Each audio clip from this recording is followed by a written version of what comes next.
Well, we are in game number 3 now here at the Foreign Hope, and Nerchio is in quite a nice spot after leveling out the series. He's spawning in the left position. And to the north of Catalina, playing for Team Liquid, it is Snute, who is looking to get his first win of the entire series. Or not the entire series, the entire tournament so far. 2 more best of 3s behind this. Once more, Scarlet versus DMC is after this. If Snute would win this series and Scarlet would win her series, then she pretty much clinches the top 2 seed. Or not pretty much, it's guaranteed that she will finish at least in one of the top 2 positions. So that would be great news for her. And the last series of the day is going to be between Bly and Bunny. That should be really fun as well, because Bly is the crazy Zerg. He always does something that's, you know, a little different. And I like that as well, because it's awesome to watch Standard play, and Bly is definitely capable of playing Standard. But I also love that Bly never really forgot who he truly is, and you know, he's this weird Ukrainian that loves coming up with his own builds and somehow makes stuff work, which we don't understand why it works. I love the fact that Bly is really confident going into this as well. Where yeah, of course. Bly has been confident since Warcraft 3, even though he never won a game in his life in Warcraft 3. He was really, really confident in the game. He was really nice though. Like, we liked him because he was so nice, not because he was actually good. But in StarCraft 2 he's really good. Bly is really nice. I remember when I put out the original poll for the community on who should get the invite, I did it by the top 20 foreigners in WCS points. And I got a message from Bly the second he went up. He was like, why am I not in the list? I am definitely top 20 foreigner. And I was like, oh, it's because WCS points. And he's like, it doesn't matter. I'm going to win the qualifier. Straight through wins the qualifier. As soon as he won the qualifier, he was like, I'm going to win the event. Just flat out confidence straight there. Yeah, I really like Bly. He's a fun character. It's been fun seeing him at a couple of the home story cups. I met him in Ukraine once or twice as well. And above like being a very good StarCraft 2 player, he also seems to be just a big StarCraft 2 fan. He watches pretty much everything. And I really like guys like that, you know, they don't just play the game for their own sake, but actually play the game because they love just being part of the community as well. And Bly seems to be one of those guys. And I like that a lot. I like everyone in this tournament. I've never met DMC, but he seems like a nice guy. So far, anyway. Do you know how old DMC is? I don't. He doesn't have a Wikipedia page, as we were talking about yesterday, which basically makes him a complete unknown entity. Yeah, because, like, in my mind, DMC, like the unknown Russian, he's kind of like Drago from Rocky, you know? Like, that's how I see DMC right now. But if it turns out that he's 15 years old, then I might have to slightly change that imagination that I have of him, or that image. Well, for the moment, we've just got a little bit of action coming in here. Nerchio just running two lings through. Snute has also got 2 lings somewhere. Where is his 2 Zerglings? Okay, they're coming over as well. To be honest, though, these 2 have gone for a very similar opening again, at least in terms of where they've got to now. We were chatting, so we weren't paying too much attention, but both with the Baning Nest coming through, both with speed roughly at the same time, both with an identical drone count. So pretty much the same stories we had game 1 and 2. Yeah, even like sometimes you're not mentioning every single thing. As long as nothing crazy is happening, I think it's completely okay to sometimes just talk a little bit about the players and talk about their personalities. Obviously, you know, if one player is 9 pooling, you don't want to talk about what you were doing last Friday night because that is not really relevant. But unless you were 9 pooling as well. Yes. I'm not sure how you would be 9 pooling on a Friday night, but... Well, playing StarCraft 2, because, you know... I don't know what's happening in those British pubs of you, Madals, but... Oh, we just play esports all the time. We just sit there. There's just computers everywhere. Yeah. Darts got replaced by laptops. It was all good. That would be a beautiful world. I must say, I do like darts, though. The Dutch are good in darts. So. We see Snute sending out his drone. He's going to try to go up to 3 bases as... picked off the Zerglings of Nerchio there, so he's able to get that hatchery down. Nerchio on the other side is again making a lot of lings, and he still has a couple of unspent larvae, now he's using it all. This is similar to King Sejong Station so far, Madals. It is, and these lings, again, are going to have a nice response from Snute, who's got his Baning Nest down. He's going to see a couple of them coming out. This may alert him already. I don't think that Nerchio wants to run into the natural. I'd be surprised if he wants to run into the natural, because then there's always a chance where things don't work out for him. I think if he goes towards that new hatchery that just went down, he should be able to get it. He has so many more units out on the map right now than Snute has. So Snute does have all those Banings, like you mentioned. This could get tricky. If Snute doesn't end up losing this hatch, which actually I don't think he should. He has Banings, he has Zerglings. I think he will be more than fine. There's a couple of Banelings now coming through for Nerchio as well. Oh. The first Baning from Snute actually connected with so many of the Zerglings. That was really nice. Yeah. Yeah, Nerchio's not gonna get this done. And that actually puts himself in a pretty tricky position. He has a few more Banelings. Snute has to pay attention, but excellent position there on the Banelings, on the Zerglings, and on that Queen from Snute. And now Snute is in a dream position. His lair is more than halfway done. He's getting his Roach Warren, his Evo Chamber, and above all, this third base just finished up, while the one of Nerchio just went down. And Nerchio didn't even start his lair yet. Well, he started right now, but... Snute's so far ahead. He's... Well, that third gives him a good macro advantage. He's got, obviously, a good tech advantage. Really, for Nerchio, he's got to be very careful in the next couple of minutes, because he's going to have to drone heavily to keep up. Make sure this third gets out. To be honest, I don't think he can look to attack at the moment. Snute's just in a very... Look at those two Banelings. They're getting so close to those 4 Banelings. Actually, in the end, it turns out an even trade. But if Nerchio would have been a little bit more unfortunate there is a chance he would have lost those 4 Banelings against the 2 of Snute. And that would have sucked. Everybody hates when that happens. Just checking around. First few Roaches coming in now for Snute. He's also got the +1 and Roach Speed. And this is where the lair becomes quite an advantage in terms of timing. Roach Speed probably going to end up at least 30-40 seconds ahead for Snute compared to Nerchio, which gives him a lot of opportunity. Sorry, for Snute, which gives Snute a lot of opportunity to get in a good position. A couple of Banelings getting picked off here. Queen may actually go down. Just gets picked off. Still the Ling's trying to run through. Going to get a couple of drones too, but Snute, he's still got the 3 Queens. He doesn't lose any injects, so not the end of the world for him. Unless those Banelings connect. Yeah, it's nice for Nerchio, but he needs so much more than that. He's really not getting enough done. He does have a lot of drones at his own third base now. Yep. I mean, Nerchio's done a really good job in droning up. And he is squeezing out a lot of Roaches now, actually. He has 13 in production. He's still down a little bit in the Roach count, even when all of those 13 spawn. Snute is making more Roaches on his own. It will all come down to this hold. If Nerchio holds this, yeah, then we have a game on our hands again. But it's going to get a little tricky. Snute's +1 is a little bit ahead, not much, but his Roach Speed is like a solid 50-60 seconds ahead. It's going to get a difficult hold for Nerchio. It's not impossible, because Catalina is so large that it takes a while for those reinforcements of Snute to arrive, but it will get tricky, and Nerchio needs to make sure that he has a good concave on his Roaches. Okay, Snute helps him. That was a nice attack engagement there for Nerchio, just in a nice defensive position. He is pumping out a lot of Roaches here. He's still down in numbers, but once these next 6 pop out, it will level things out significantly. Worth noting that Nerchio's also staying pretty level in terms of the +1 missile attack, just a bit behind in the Roach Speed upgrade, but that'll make up for when you're sitting back and biding your time. I really thought that Snute was able to hit a window of opportunity there to do something, you know, to capitalize on the minor advantage that he built up throughout the game. Because Nerchio definitely caught a few corners to crawl his way back into this one, but now we sort of have a game on our hands again. It is like I said, Catalina has a very large map that even when you have a few Roaches more, it's not like you can just run across the map and win the game because you have 5 Roaches more. So it's relatively even. Snute in general is very strong in this phase in the game though. He's getting ahead of us there as well, Madals. It's different than before. Yeah, not seeing the Banelings that we saw in game number 1 and 2.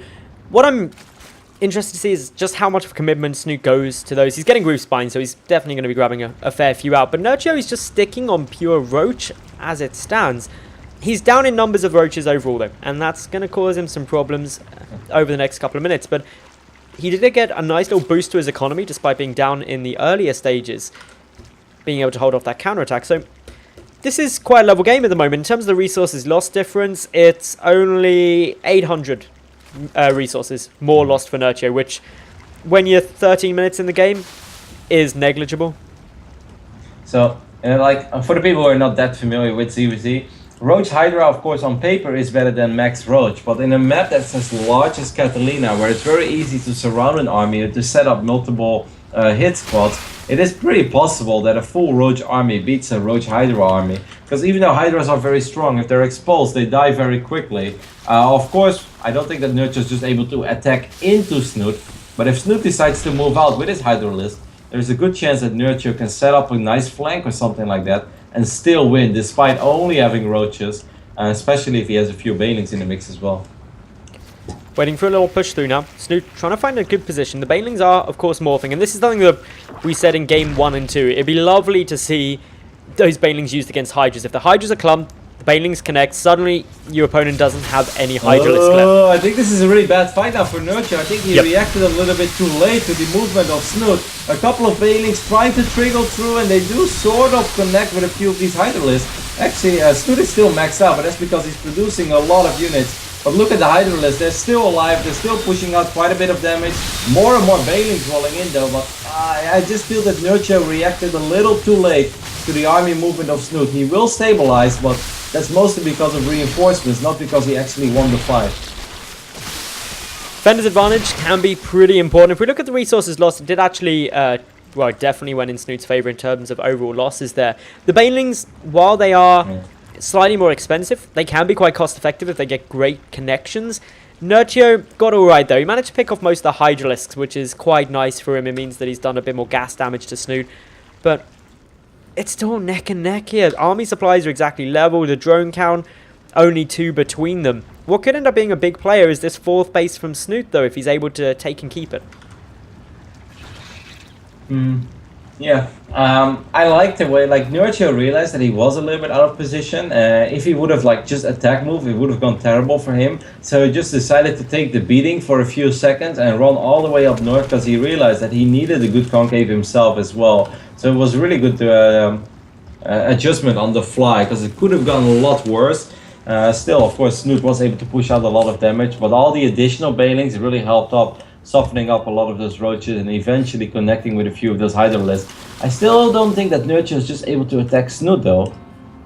He's up in terms of the roach count, but there's a couple of infestors on the field as well now for Snute, which good fungals could definitely lock down a lot of this army. The Hydralisk count is only at 2, so not really going to make any difference, but there's 17 Banelings morphing in now for Nerchio. What do you think to this? 25 now.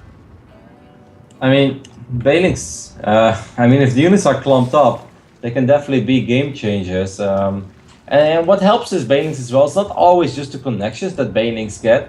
What you will see is that some players over micro against the Banelings, and they will just start running their roaches and hydras around. And all the time that they're running, they're obviously not fighting either. So that will allow the roaches and just roaches from Nerchio to push out more and more damage. We'll see. It all comes down to engagement and execution. There's not much more to it. A fungal grove on this ramp could be nice though, but Snute doesn't want to do it just yet. Nice spread for Snute at the moment. He gets a couple of good fungals on quite a few of those Banelings, but they are able to make their way through, connect with some of the roaches. Snute, though, on the lower part of this ramp, is able to start pushing forward. Nerchio repositions his army to get a great concave. Snute losing a lot of units there. Yeah, but still, the spine is so tricky to attack into. Even though it definitely looks like Nerchio has way more roaches over here. I don't think Snute should be moving out. I think Snute should just be waiting for his reinforcements. Perhaps he wants to make sure that all of these roaches do not retreat. Nerchio's actually going to go to the low ground, which is sort of a commitment. He's going to pick up a couple of these spines. Could decide to work on the hatchery, but that would be very risky and that would trap most of his roaches. Does Snute still have another fungal? Well, he has a couple of infestors. Yep, he does now. Yeah. That was one of the other reasons I think he should have waited, because he had got another fungal now. A second one is very, very close in terms of energy, so that could be quite a big moment for him. He's got 2 fungals now on those 2 infestors, so these guys are really evenly matched when it comes to ZvZ. It's so close. Again, I would love to see Burrow on the side of Snute this time. Nerchio starts it immediately right when I mention it, but you have so many roaches that could have so much more HP. You're basically entering the fight having 1500 to 2000 HP less than you could have had with all these softened up roaches, which is just a shame. That can really make the difference in the outcome of a battle. Hive coming down from Snute as well, so he's going to be looking to take up slightly quicker. A couple of fungal growths come down to the side now. Snute is not in a great concave there, but he did get the fungal through, able to push back Nerchio on the high ground. However, yeah, I kind of like it. He's going to be able to intercept a couple of those retreating roaches, picks off 4, 5, 6, 7 of them in the process. That's nice, of course. During all this, Snute is also going up too high. Now, I'm not 100% sure what he's going for. I think it's just the 3-3 upgrades. I'd be surprised if he throws down... yeah, I mean, actually, Ultralit, no, he doesn't really have... No. He doesn't have upgrades. Yeah, he doesn't have attack upgrades. I mean, Ultras are still good if you get all the armor upgrades, but I think just 3-3 is the best choice for now. And that's exactly what Snute is going to do. I want to draw your attention, Rotterdam, to the resources lost at the moment. Nearly 18,000 compared to 13,500. Nerchio coming off a lot worse, and he's still on 3 bases. So, in terms of who's in a better shape economically, Snoot's in a good spot at the moment, and that's really paying off for him. It's allowing him to get this 3-3. And while he's max, he can also risk doing that, losing some stuff. Good fungal on some of those banelings. Yep, Nerchio has a lot of units positioned on the high ground, which I'm not sure if that's the best choice because there is a lot of fungal, so you can just fungal. The first fungal kind of whiffs though. This is an awkward engagement for Snute. I'm not sure if I'm really digging it. Of course, these Hydralisks will push out a lot of damage, but I do not feel that the fungals were the fungals that he was dreaming of. The Hydras are still untouched, so they're pushing out so much damage. Actually, for now, Snute is sort of winning the fight, but that's also, I mean, supply is a little deceiving. He has 31 roaches on the way. He's just so much richer than Nerchio is. I think that's the thing, is even though that trade looked a bit awkward, there was so many infestors there that the chain fungals just really started to compound up, allow those Hydras to dish out so much damage, and now it's come to a remax. Snoot's nearly remaxed already. Nerchio doesn't have the money in the bank to do this because he was, up until recently, limited on 3 bases, so this is going to cause some problems for him when Snoot goes for basically the next push, because he's max, he's still got those infestors, they're banking up more energy, a couple of fungals available at a quick glance. I mean, you asked me to look at the unit loss resource tab, and that's really what is making the difference between the banks of these two players. Nerchio's going to try to make some plays with burrowed roaches. That's kind of cute. This could buy him a lot of time. He has roaches in the fort base as well. He has roaches in the natural. He has roaches in the main. He's picking up a lot of drones, and it would be awesome for Nerchio if he picks up an evolution chamber, or maybe even both of them. He gets the queen. He starts working on the spawning pool. No, don't do that. He's not going to be able to get one of those Evos, unfortunately for him, but he has picked off 23 drones. Yeah, that's now, insane. If it was equal resources lost, especially since more are going to go down at this third base now, if the resources lost was the same, I'd sit there and say Nerchio's got himself in a great spot. But look at the bank for Snute. He's got 1,000 minerals and gas maxed out. Losing a couple of drones is actually just freeing up supply for him to make this almighty army. Oh, there are still a couple of roaches in the main base. Nerchio should really try to use those. Okay, getting the roach one is sort of nice, of course, because that will keep Snute on his side of the map. But if he would have been able to get the evolution chamber that has been wiggling for a while, that would have just been fantastic. I agree that losing the drones is not the end of the world for Snute, but Snute is defending, and that allows Nerchio to sort of find his way back into this game. Because things looked really rough for him when he was down 55 supply and almost broke. Now he's back to 174 supply, and he bought himself a little bit of time.